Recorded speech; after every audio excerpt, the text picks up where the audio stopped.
मैं रवि कुमार, स्वागत है रेनेशा आईएएस में।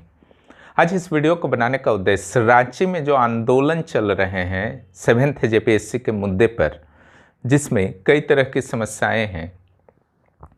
तो आज की घटना कुछ महत्वपूर्ण थी। जो पास करने वाले अभ्यर्थी हैं, जो प्रारंभिक परीक्षा में पास कर गए हैं, उनके लिए भी, और जो असफल रहे हैं उनके लिए भी। तो वहाँ पर क्या क्या हुआ, कैसे हुआ और उसका क्या परिणाम निकला, इसी पर एक छोटा सा यह विश्लेषण। झारखंड के अभ्यर्थियों में जिस तरीके से एक तो कहीं ना कहीं से आयोग और सरकार की नियमावली से वो परेशान रहते हैं, तो दूसरी ओर मटेरियल की भी भारी कमी उनकी रहती है। तो एक पक्ष को तो मैं पूरी तरह से सॉल्व करने का प्रयास करना शुरू कर दिया हूँ, जिसमें जेएसएससी, सीजीएल और जेपीएससी प्री मेंस इत्यादि के लिए यहाँ के अभ्यर्थियों को किसी भी तरह के पुस्तकों को पढ़ने की ज़रूरत ना पड़े, इसकी मैं पूरी व्यवस्था धीरे धीरे कर रहा हूँ और इसका संपूर्ण परिणाम बहुत जल्द ही आपके सामने आ जाएगा। जो भी जुड़े हुए हैं, लाभ उठा रहे हैं, उनको यह फील हो रहा है, ठीक है। शायद मुख्य परीक्षा की तैयारी जो अभी तक हमारे साथ कर रहे हैं, या प्रीलिम्स की भी जो तैयारी कर रहे हैं, सीजीएल की, जेपीएससी की, उनको किसी भी बुक को पढ़ने को अभी तक नहीं कहा गया है। यहाँ तक कि अभ्यर्थी को भी यह महसूस नहीं हुआ है। चलिए अब आंदोलन के मुद्दे पर आते हैं, ठीक है। क्योंकि अगर गलत चीज़ों के विरुद्ध आप संघर्ष नहीं करेंगे तो एक अच्छे माहौल में एग्ज़ाम नहीं हो पाएगा, जिसमें पारदर्शिता के साथ एग्ज़ाम नहीं हो पाएगा। तो फिर झारखंड में जो है आपकी पढ़ाई पूरी तरह से एप्लीकेबल नहीं हो पाएगी, जो आप मेहनत से पढ़ेंगे। इसलिए यह भी गलत नहीं है, क्योंकि जब आप सर्विस में जाइएगा तो वहाँ पर भी इस तरीके की चुनौतियाँ तो आएंगी ही। इसलिए यह पढ़ाई का पार्ट ही है ना। क्योंकि अगर उत्तर प्रदेश में आप देखते हैं कुछ भी गलत होता है तो इलाहाबाद में हजारों कैंडिडेट्स जो हैं यूपीपीएससी के उत्तर आते हैं और अपनी मांग मनवा लेते हैं, ठीक है। वहाँ झारखंड के अभ्यर्थी तो नहीं जाते हैं सपोर्ट करने। बिहार में होता है तो पटना में, तो जब झारखंड में होगा तो रांची में होगा, तो यहाँ के भी झारखंड के अभ्यर्थियों को ही साथ देना होगा, ठीक है। यहाँ भी यूपी, बिहार, बंगाल, उड़ीसा के अभ्यर्थी आपका साथ देने को नहीं आने वाले हैं। और आज एकजुटता दिखी है, ठीक है, और जो भी उनके मुद्दे थे उस पर पूरी तरह से एकजुटता दिखी है, दृढ़ता दिखी है, ठीक है। उन्हीं सभी मैटर पर आज हम लोग जो है बात करने वाले हैं। तो यहाँ पर जो आपका शुरू में प्लान था कि बापू वाटिका से वहाँ पर कुछ रणनीति वगैरह तैयार करके जो जेपीएससी अध्यक्ष से आज बातचीत होने वाली थी और उन्हें जो भी अनियमितता हुई है 7वीं जेपीएससी में, उस संदर्भ में जानकारी देना था। तो जब बापू वाटिका से लोग निकले तो संभवतः प्रशासन का यह पहले से ही प्री प्लान था कि उन्हें वहीं पर रोक दिया जाए, है ना। यहीं पर से थोड़ा सा विवाद हो गया। इसके बाद वाद विवाद के दौरान ही कुछ ऐसी घटनाएं घटी जिसे स्वीकार नहीं किया जा सकता है। अभ्यर्थियों पर जो शांतिपूर्ण ढंग से आंदोलन कर रहे थे उन पर लाठी चार्ज किया गया, जिसके कारण कई घायल हो गए। थोड़ा सा यह दुखद पक्ष रहा आज के आंदोलन का, लेकिन फिर भी दृढ़ता के साथ अंततः जेपीएससी पहुंचने में अभ्यर्थी कामयाब रहे, जिसमें कुछ विधायकों का भी साथ सराहनीय रहा है, जिन्होंने छात्रों के मुद्दे को अपनी ओर से पूरी तरह से हेल्प किया। और उन माननीय विधायकों को भी कुछ चोटें आई हैं, यह सूचना है, ठीक है। और यहाँ पर जब आपका जेपीएससी तक अभ्यर्थी पहुँचते हैं तो प्रशासन का देखिए यहीं पर कहना था, आपका मोहराबादी में ही कहना था कि यहीं से आप लोग 5-6 लोग जाइए, लेकिन अभ्यर्थियों का कहना था नहीं, हम लोग वहाँ तक जाएंगे जेपीएससी तक, उसके बाद आप लोग जितना भी अलाउ करेंगे हमारे उतने प्रतिनिधि जाएंगे। इसी पर वाद विवाद शुरू हुआ था। लेकिन खैर कुछ भी हो, अभ्यर्थी वहाँ तक पहुँचे जेपीएससी तक। उसके बाद 16 सदस्य प्रतिनिधि मंडल जेपीएससी के अंदर गया, जहाँ पर 20 मिनट के आसपास वार्ता हुई, जिसमें 2 माननीय विधायक भी शामिल थे, है ना। और अंदर जो वार्ता हुई उसके बारे में यह सूचना है कि अध्यक्ष जो पिछली बार नहीं बात कर सके थे या बात करना नहीं चाहते थे, है ना, सचिव ही बात कर रहे थे, इस बार चूँकि विधायक गण भी गए थे और साथ में एक आप समझ सकते हैं कि पिछला बार कहा भी गया था कि अध्यक्ष के साथ मुलाकात होगी, तो इन सारे चीज़ों का प्रभाव रहा कि अध्यक्ष श्री अमिताभ चौधरी के साथ छात्रों के प्रतिनिधि मंडल प्लस कुछ राजनीतिक नेताओं की मुलाकात हुई, है ना। और इस प्रतिनिधि मंडल ने छात्रों के उन सभी मुद्दों को बहुत ही प्रभावी ढंग से रखा जो लंबे समय से आप सोशल मीडिया में देख रहे थे। तो इसका एक सुखद परिणाम जो है तुरंत आया, और जो पहले ही हो जाना चाहिए था, कि खुद जेपीएससी के अध्यक्ष ने कहा कि 24 घंटे के अंदर जो है कट ऑफ मार्क्स जारी किया जाएगा, जो कि एग्ज़ाम रिजल्ट के साथ ही जारी हो जाना चाहिए था। खैर अभी भी जारी हो जाता है तो बहुत बेहतर है। एक सकारात्मक ये रहा पक्ष। दूसरा पक्ष, एक छात्र नेता श्री मनोज यादव का कहना है कि इंडिविजुअल मार्क्स भी दिए जाएंगे, है ना, 24 घंटे के अंदर। हालांकि यह मैं पूरी तरह से कन्फर्म नहीं हूँ कि जेपीएससी अध्यक्ष ने इस संदर्भ में आश्वासन दिया है या नहीं, लेकिन दोनों आना चाहिए, सभी का इंडिविजुअल मार्क्स भी और कट ऑफ मार्क्स भी। अक्सर पिछली बार मैंने सुना था कि जेपीएससी के सचिव का कहना था यूपीएससी भी कट ऑफ जारी नहीं करती है। तो ठीक है, यूपीएससी का हर चीज़ को आप अपना लीजिए, ठीक है, कट ऑफ आप भी मत जारी कीजिए, लेकिन ठीक 1 साल बाद वह फाइनल नियुक्ति करके कट ऑफ जारी करती है, आप भी फाइनल नियुक्ति करके कट ऑफ एक सिस्टम बनाइए और हर साल ऐसा कीजिए, पहला। दूसरा, पीटी में तो यूपीएससी कट ऑफ नहीं जारी करती है, मार्क्स भी नहीं जारी करती है, लेकिन पीटी में जो जो पास कैंडिडेट होते हैं, मेंस में जो जो पास कैंडिडेट होते हैं, पीटी से ही वहाँ पर पिछले कई वर्षों से मैं देख रहा हूँ रोल नंबर और नाम दोनों प्रकाशित किया जाता है। आप भी रोल नंबर और नाम दोनों प्रकाशित कर दीजिए, है ना, क्या दिक्कत है। हर चीज़ को अपनाइए, उन चीज़ों को सिर्फ मत अपनाइए जिससे आपको सुविधा होती हो, है ना। और आखिर रोका क्यों गया, है ना, जब प्रोसेसन जा रहा था, आंदोलन जुलूस के रूप में जा रहा था, शांतिपूर्वक जा रहा था, तो जेपीएससी के द्वारा क्या प्रशासन पर दबाव डाला गया था कि रोका जाए। जब अध्यक्ष अब यहीं का आप देखिए, हरियाणा कर्मचारी चयन आयोग के अध्यक्ष खुद आते हैं, वीडियो बनाते हैं कि हाँ ये समस्या है, जो भी कैंडिडेट्स हैं उनको खुद वो इंस्ट्रक्शन वीडियो बना करके देते हैं। तो दूरी क्यों, है ना। झारखंड के अभ्यर्थियों को, युवाओं को आप नियुक्ति देने वाले सर्वोच्च संस्था है, उसके अध्यक्ष इस तरीके से आखिर दूरी क्यों बनाते हैं। ठीक है, उनकी शिकायत आपको सही लगती है, गलत लगती है, लेकिन जब वो मिलना चाहते हैं आपको मिलना होगा, है ना, उससे आप नहीं बच सकते। आज कहा जा रहा है माननीय विधायकों की उपस्थिति के कारण जो अध्यक्ष महोदय हो मिलने को तैयार हुए, ठीक है, लेकिन ऐसा नहीं होना चाहिए कि अगर एमएलए एमपी नहीं जाते हैं तो आप मुलाकात नहीं कीजिए। अगर एक छात्र भी आपको कुछ आवेदन देता है कि हाँ इस मुद्दे पे मिलना है, और अगर उसका उचित तथ्य है, वो उचित मुद्दे पर मिलना चाहता है, तो आपको समय देना चाहिए, है ना। यह एक अच्छा परंपरा शुरुआत किया जा सकता है, इस सबसे पारदर्शिता आती है। अगर पारदर्शिता आपको लाना है तो इस सबसे डरने की बात नहीं है। यहाँ तो सारा का सारा स्टूडेंट तो जेपीएससी के बाहर ही ना खड़ा होने जा रहे थे। कैंडिडेट्स सफल हों असफल हों जो भी शामिल थे, वो सारे के सारे अंदर तो नहीं चल जाते तो 5-10 से ना, वो भी आपकी इच्छा पर था। लेकिन मिलने में क्या दिक्कत है, इतना सारा वादा मिलने के लिए कोई मतलब नहीं है। कट ऑफ जारी करने के लिए संघर्ष हो रहा है, मेरा मार्क्स कितना आया है यह जानने के लिए संघर्ष हो रहा है, ये सब पारदर्शिता में बाधक है और लोक प्रशासन में स्वीकार नहीं किया जा सकता है, ठीक है।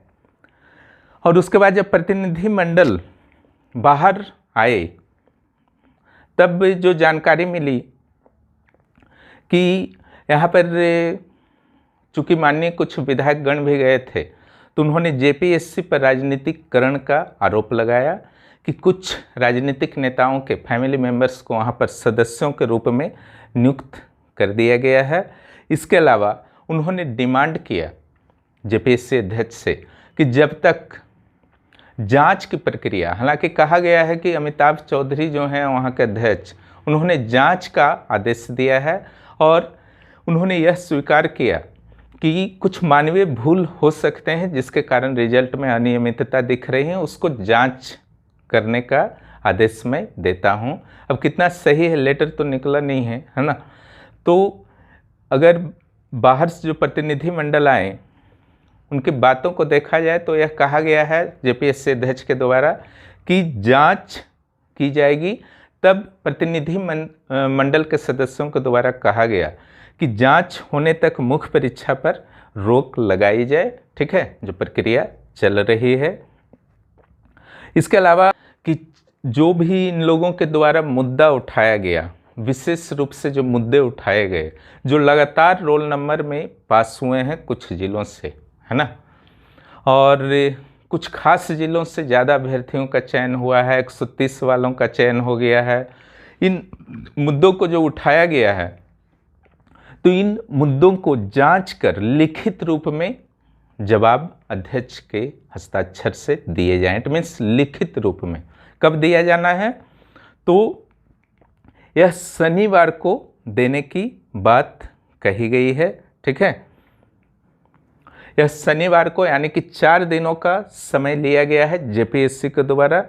तो उस दिन फिर आंदोलनकारी नेताओं के द्वारा, छात्र नेताओं के द्वारा, माननीय विधायक गणों के द्वारा कहा गया है कि फिर से सैटरडे को इस मुद्दे पर हम लोग रांची के बापू वाटिका में जमा होंगे।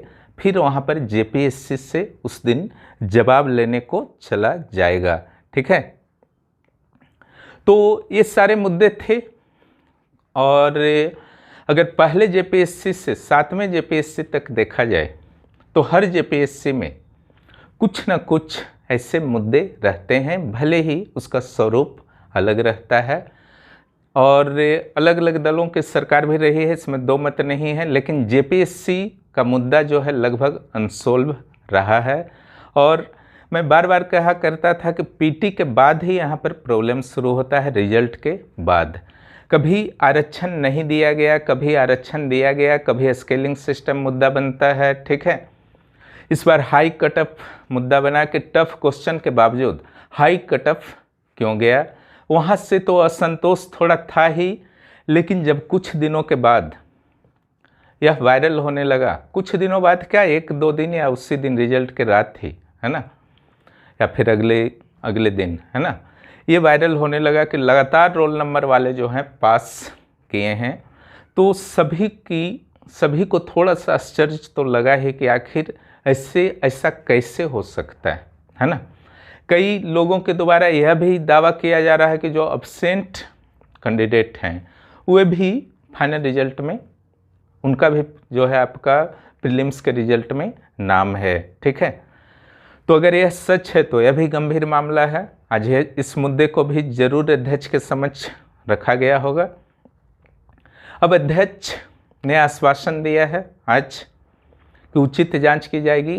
तो पहली जो सत्यता है, जेपीएससी कितना गंभीर है छात्रों के, अभ्यर्थियों के मांग पर, ये तो पहला आपको पता चल जाएगा कि 24 घंटे के अंदर वह कट ऑफ जारी करता है या नहीं, है ना। क्योंकि हजारों अभ्यर्थियों के समक्ष जेपीएससी ने इस तथ्य को उनके प्रतिनिधि मंडल के समक्ष खुद उसके अध्यक्ष के द्वारा कहा गया है। इसलिए आशा आप रखिए कट ऑफ जारी होना चाहिए, और चाहे आप पास हों या असफल हों या सफल हों, कट ऑफ जानने का आपका अधिकार है, मार्क्स जानने का आपका अधिकार है, ठीक है। आज किसी और के साथ अन्याय हुआ है, अगर पारदर्शिता नहीं रही तो कल आपके साथ भी अन्याय हो सकता है। मेंस में हो सकता है, इंटरव्यू में हो सकता है, होगा तो 252 का ही, है ना। लेकिन डिजर्व कैंडिडेट का होना चाहिए, है ना। छठी जेपीएससी की तरह नियमावली की धज्जियां उड़ा करके नहीं होना चाहिए। नियमावली को स्पष्ट जो लिखा गया था कि सारे में अलग अलग 40% होना चाहिए, फिर भी 120 से 150 ऐसे कैंडिडेट्स को अधिकारी बना दिए गए जिनका सारा में 40% नहीं था। अगर उस टाइप का फिर से होता है तो आप मेरिट से भी पास किए हैं तो आपको भविष्य में समस्या आ सकती है। इसलिए इस प्रवृत्ति को पूरी तरह से रोकना होगा, ठीक है। और इसमें जो भी प्रयास कर रहे हैं उनको भी कोई प्रॉब्लम नहीं होती रिजल्ट से, अगर सारे के सारे डिजर्व कैंडिडेट्स होते।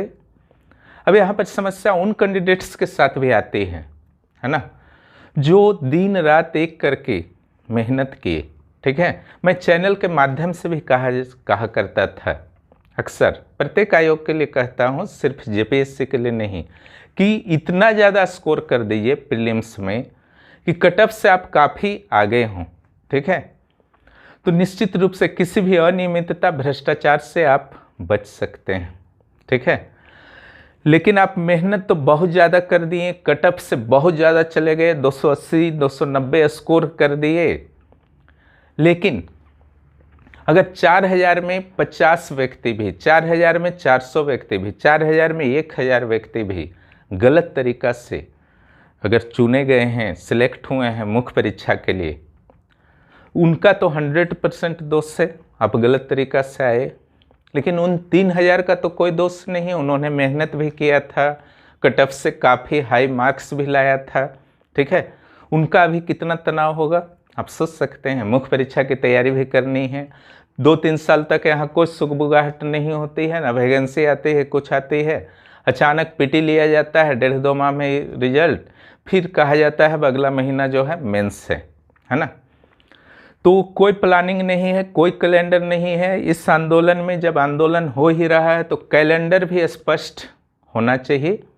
कम से कम जो एग्ज़ाम आप ले रहे हैं उसका तो कैलेंडर दे दीजिए, अगला एग्ज़ाम का छोड़िए, 11वां 12वां का कब लीजिएगा आप, है ना।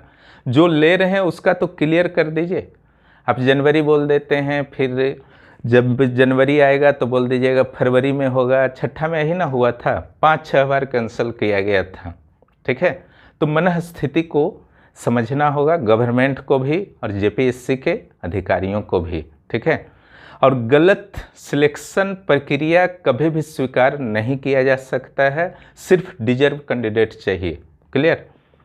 और डिजर्व कैंडिडेट का अगर होगा तो हमारा 280 भी आएगा, नहीं हुआ तो थोड़ा भी अफसोस नहीं होगा।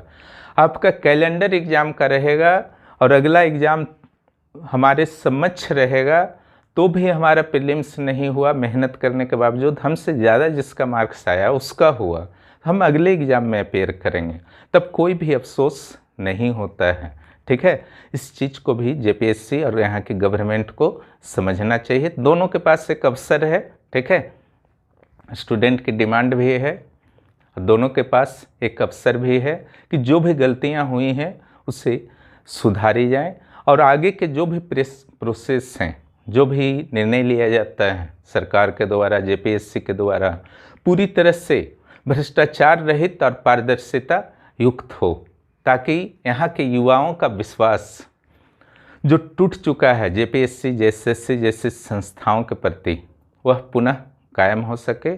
और इसकी जिम्मेदारी सरकार की भी है, ठीक है। और बर्दाश्त की भी एक सीमा होती है, शायद वह सीमा पार हो चुका है। इसलिए देखिए 24 जिलों के अभ्यर्थी, झारखंड जैसे छोटे स्टेट के, गरीब स्टेट के, सारे चीज़ों में समृद्ध होते हुए भी गरीब स्टेट के सारे अभ्यर्थी, 24 जिलों के अभ्यर्थी कितने कष्ट से आज रांची पहुँचे, है ना। क्या ज़रूरत था उनको। जब आपको गवर्नमेंट में चुना गया है, जेपीएससी के अध्यक्ष सदस्य आप लोग बनाए गए हैं, आपकी जिम्मेदारी है पारदर्शिता युक्त एग्ज़ाम लिया जाए। क्योंकि मैंने पेपर में खुद पढ़ा था, उसमें कहा गया था मुख्य परीक्षा के फॉर्म की प्रक्रिया या मुख्य परीक्षा की तिथि की घोषणा तब तक नहीं की जाएगी जब तक कट ऑफ जारी नहीं होगा। यहाँ कट ऑफ की तो बात ही नहीं करते हैं। क्यों नहीं आप बात करते हैं? ठीक है, तो कुछ ना कुछ आप गड़बड़ करके बैठे हैं, इसलिए कट ऑफ देना नहीं चाहते हैं, इंडिविजुअल मार्क्स नहीं देना चाहते हैं, है ना। तो इसलिए ये सब चीज़ पूरी तरह से रुकना चाहिए, उस सभी के हित में है। यही चीज़ आज कहना था, और आशा है कि आप अपने स्टडी को अच्छी तरह से कर रहे होंगे, करते रहिए। और जो आपका विरोध वगैरह चल रहा है गलत चीज़ों के प्रति, उसमें भी आपका सहयोग चाहिए, क्योंकि जब तक किसी भी मुद्दे पर सारे लोगों का सहयोग नहीं होता है गलत चीज़ों के विरुद्ध, तो तब तक जो आपकी संस्थाएं होती हैं वो काफ़ी मजबूत होती हैं, इतनी जल्दी से अपनी गलती को स्वीकार नहीं कर पाते हैं, भले ही उनकी गलती एकदम प्रत्यक्ष हो, है ना। तो मैंने पहले भी बताया था कि दो ही आपका वर्ग होता है, एक हायर एक लोअर। हायर वर्ग के पास, जो कार्ल मार्क्स का है, हायर वर्ग के पास पावर होते हैं, सरप्लस पर वो कब्जा कर लेते हैं मैक्सिमम, है ना।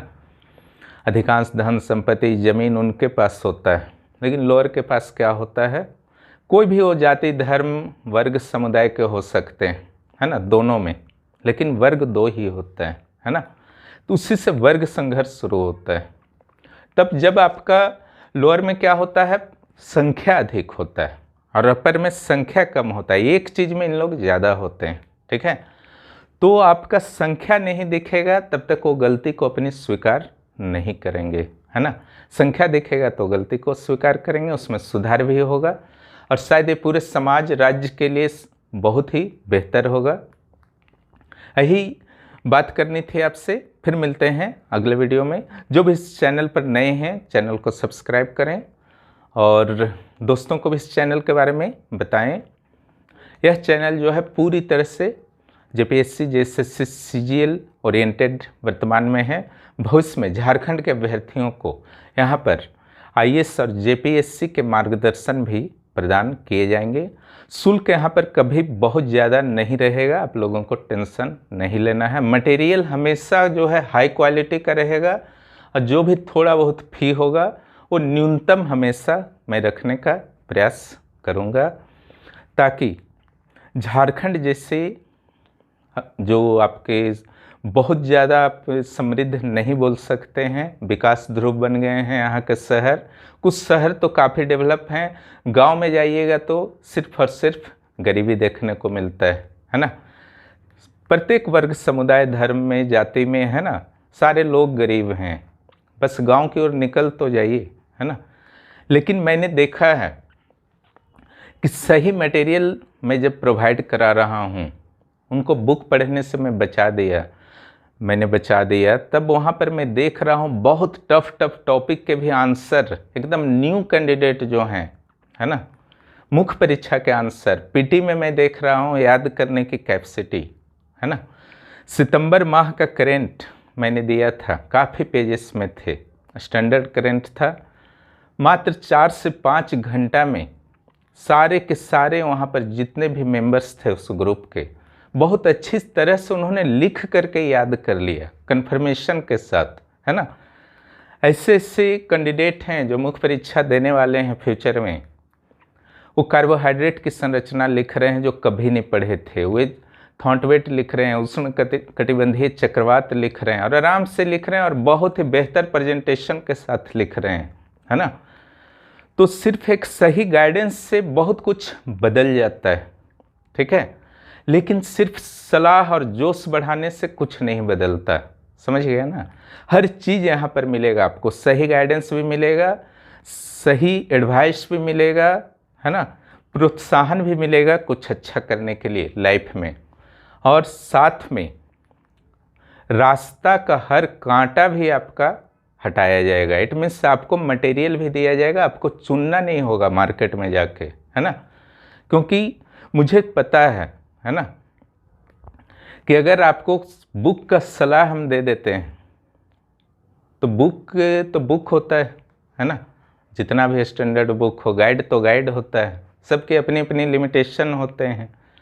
लेकिन जब आपको एक सही तरीक़ा से गाइडेंस मिलता है, नोट्स पढ़ते हैं, नोट्स से आपका पढ़ने का इच्छा जागृत होता है, आप में समझ आने लगता है कि हाँ क्या पढ़ना चाहिए, क्या नहीं पढ़ना चाहिए। मार्केट निकलते हैं तो अपनी आवश्यकता के चीज़ों को आप फिर खुद सोच लेते हैं, चुन सकते हैं एक्स्ट्रा नॉलेज के लिए। पेपर जब पढ़ते हैं तो खुद आपको फील होने लगता है कि हाँ ये वाला पढ़ना है, ये नहीं पढ़ना है। इसी को सही गाइडेंस कहा जाता है। ठीक है, यहाँ पर स्वतंत्रता भी है और फालतू का परेशान भी नहीं किया जाता है कि मोटे मोटे राइटर्स के बुक को आपको पढ़ना ही होगा। यहाँ सिर्फ मैं क्वेश्चन दे करके ही आपसे पल्ला नहीं झाड़ लेता हूँ, है ना। क्वेश्चन के पहले नोट्स दिया जाता है और क्वेश्चन के बाद भूमिका, निष्कर्ष, आलोचना, परीक्षण लिख दिया जाता है। क्योंकि ये सब पता है कि ये सब लिखना, शुरुआत करना बहुत टफ है। अगर केवल क्वेश्चन दे देंगे, आप बुक से पढ़ के आप उत्तर लिखिएगा, गूगल आप कीजिएगा, ठीक है, तो टाइम टेकिंग होता है। लेकिन यहाँ पर हमारा उद्देश्य है कम समय में आपको जो है एक सामान्य मानव से ह्यूमन रिसोर्स के रूप में चेंज कर देना। निश्चित रूप से जब आपको इस तरीके का लाभ मिलेगा, आप कल को ऑफिसर बनेंगे, किसी और सर्विस में जाएंगे, ठीक है, तो वहाँ पर आप भी हजारों लोगों को फिर हेल्प करेंगे।